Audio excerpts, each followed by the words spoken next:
بسم الله والصلاة والسلام على رسول الله وعلى آله وصحبه ومن والاه. And our qiyam. And may Allah subhanahu wa ta'ala shower all of us with His blessing and rahmah and gather all of us in His paradise with all your family, inshaAllah. وَمَا ذَلِكَ عَلَى اللَّهِ بِبَعِيدٍ. And Allah subhanahu wa ta'ala, He created us to shower us with His mercy subhanahu wa ta'ala. Khwani, Allah subhanahu wa ta'ala in the ayat that we were reciting, قَالَ فَاذْكُرُونِي أَذْكُرْكُمْ وَاشْكُرُوا لِي وَلَا تَكْفُرُونَ فَاذْكُرُونِي أَذْكُرْكُمْ. Remember me, I remember you. وَاشْكُرُونِي, be thankful and be grateful to me, and do not be ungrateful. Musa alayhi salam asked Allah subhanahu wa ta'ala, how can I be thankful to you, Ya Allah? Allah subhanahu wa ta'ala answered Musa, He said, أَن تَذْكُرَنِي فَلَا تَنْسَانِي وَأَن تَشْكُرَنِي فَلَا تَكْفُرْ. That you remember me, and you don't forget about me.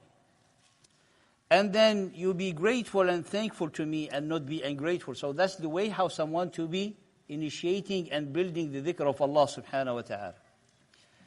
And the most important in this talk, that we ask yourself, how much are you connected to Allah? Because in the beginning of the chapter that we will be in, the hizb or the juz', Allah subhanahu wa ta'ala was telling us about His gifts. He said He made you a balanced ummah. He made you subhanahu wa ta'ala to be witness on the whole the ummah. He made the Qibla for you to be the Kaaba. You have your unique identity. And it's more than that. قَالَ كَمَا أَرْسَلْنَا فِيكُمْ. And we have sent among you Muhammad sallallahu alayhi wa sallam. He's teaching you the book. He's cleansing you and purifying you. And He's teaching you sallallahu alayhi wa sallam the way of the wisdom. And that's how the way of the guidance. Therefore, فَاذْكُرُونِي comes here after all the gift Allah subhanahu wa ta'ala coming to you. He said, continue to do my dhikr, to be connected with me, so I will be continuing my help to you and my showering with my mercy. قال فاذكروني فاذكركم. That's why Imam al-Hasan al-Basri قال من ذكره من ذكر الله ذكره ومن شكره زاده. Whoever who make dhikr of Allah subhanahu wa ta'ala, Allah will remember you. You remember Allah subhanahu wa ta'ala in yourself, Allah remember you in Himself. You remember Allah subhanahu wa ta'ala among a group, Allah subhanahu wa ta'ala remember you in a mala'in, in a group, in a gathering greater than the gathering that you remember Allah subhanahu wa ta'ala in. The most important thing is about here, when you remember Allah, that's how you'll be grateful to Allah. If you want to continue the blessing on you, you have to be connected with Allah. And connected with Allah, not only the remembrance with the tongue. Connected with Allah is to remember Allah in your decision. You remember Allah when you facing anything that tempting you to violate the law of Allah. You remember Allah when you are invited to fulfill a command of Allah. You remember Allah subhanahu wa ta'ala when you are facing trial. Because Allah subhanahu wa ta'ala, after this, you're going to say, I'm going to be in a difficulty in your life, Ya Allah. Allah subhanahu wa ta'ala said, help yourself with the salah and with the patience. Because I'm going to put you in a trial. I'm not going to put you in trial to punish you. I'm not going to put you in a trial to hurt you. I'm not going to put you in a trial to bother you. I'm going to put you in trial to guide you. I'm going to put you in trial to shower you with my mercy. وَلَنَبْلُوَنَّكُمْ بِشَيْءٍ مِّنَ الْخَوْفِ وَالْجُوعِ وَنَقْصٍ مِّنَ الْأَمْوَالِ وَالْأَنفُسِ وَالثَّمَرَاتِ. All of this, shortcoming in income, losing dear ones, shortcoming or fear, and all of that, Allah subhanahu wa ta'ala telling you not to bother you, not to hurt you, indeed to have you the glad tidings, because when you show patience, you will be among those who Allah loves. So Allah subhanahu wa ta'ala, He push you in a trial to have you in a spot where He going to shower you with His love, because Allah subhanahu wa ta'ala yuhibbu as-sabirin.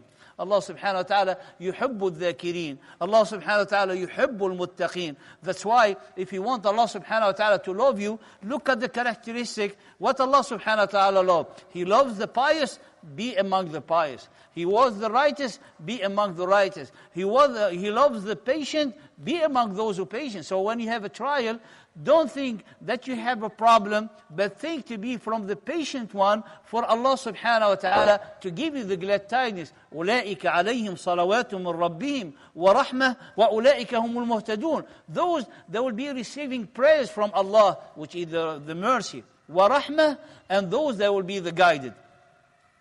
And this is, dear brother, respected sister, we'll be saying this over and over and over, but in Ramadan we have to settle it to be part of our life.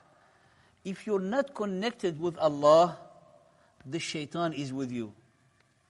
A man connected fully with Allah, someone passing by, and there's some people are racing, competing with shooting arrows. So he looked at him. He told him, "Are you alone?" Because he was on the side. He told him, "No." قَالَ مَعِي رَبِّي وَمَلَكَانِ. I'm not alone. With me is Allah and 2 angels with me.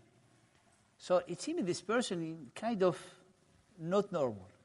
He told him, who's winning? He said, only wins the one that Allah forgive him. قَالَ لَا يَنْتَصِرُ لَا يَسْبِقُ إِلَّا مَنْ غَفَرَ اللَّهُ. He told you, do you know where the principal path you want to go? The road. So he pointed to the heaven. He said, that's the principal path. And he left him. And he said, Ya Allah, the majority of your servants are fully heedless of you. And they want to finish to see one of the benefit of the dhikr. The benefit of the dhikr, the bounties of the dhikr are infinite. And when you say dhikr, just be connected with Allah. Just be connected with Allah. If you're going to make the next step, say Bismillah. If you're going to sit, say Bismillah. If you want to stand, say Bismillah. Tawakkaltu ala Allah. If you're going to think of something, it's going to help, Allah will help you in it or not. If it is in the way of Allah, Allah will help you. If a violation is shaitan, going to be with you. And this is the connection. This is the dhikr of Allah. Al-Imam Ahmad ibn Hanbal, he was traveling. He was traveling.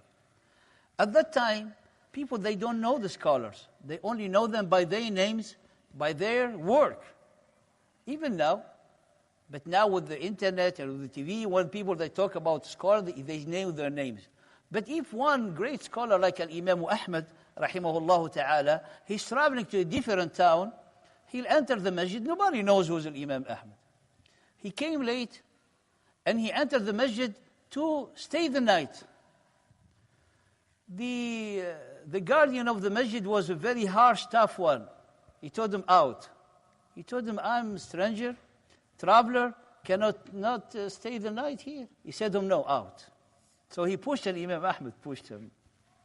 Imam Ahmad, following the order, the rules. So he got in front of the masjid.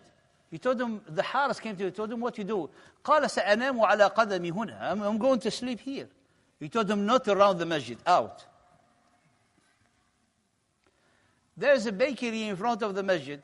The man ran out. He told him, Ya Shaykh, come, stay here the night. I'm working, fixing bread. He have the paste of bread and fixing. He said, lay down till Fajr, inshallah, I'll wake you up and we'll go together to Fajr.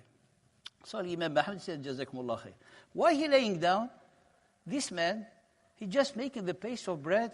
Every time say, Astaghfirullah, Subhanallah, Walhamdulillah, wa la ilaha illallah, Wallahu Akbar, Astaghfirullah. He didn't stop. The whole time. The whole time. So Imam Ahmad, he could not sleep. He told him, Ya Hada, you don't get, you don't stop. He told him, no, I don't. I told him he told him, for how long? So years. A whole night, I'm fixing the bread, pasting and cooking the bread, and I will be making dhikr all the time. He told him, MashaAllah. Then Imam Ahmad asked him, told him, did you find any result of the dhikr? What is the impact of the dhikr that you're doing every night? And Imam Ahmad already knows. He told him, and been doing this istighfar and dhikr all the night, it becomes like a habit for me. But the impact of it, that I find every dua I make, Allah will answer it. Every dua. So he said, Subhanallah. He told them, there is one dua. I'm still waiting to be answered. He told them, what is this dua? He told them, this dua that I want to see with my own eyes Al-Imam Ahmad. He told them, Al-Imam Ahmad came to me, dragged by his feet to you. That's the answer of your dua. This is the impact of the dhikr. It's a story that, subhanAllah, gives us lessons how important is the connection with Allah. The connection with Allah subhanahu wa ta'ala is to beautify your heart, glow your face, increase your income, make your children to be obedient to you, your family to be united, to be showered with your blessing, and guided in the way of Allah. نسأل الله سبحانه وتعالى أن يجعلنا من الذاكرين كثيرا والذاكرات, because those Allah subhanahu wa ta'ala أعد لهم مغفرة وأجرا عظيما. اللهم اغفر لنا ذنوبنا أجمعين. اللهم اغفر لنا ذنوبنا أجمعين. اللهم اجعلنا من الذين يصومون ويقومون رمضانا إيمانا واحتسابا. اللهم اجعلنا من عتقائك من النيران في هذا الشهر الكريم. وآخر دعوانا أن الحمد لله رب العالمين، وإلى الصلاة يرحمكم الله.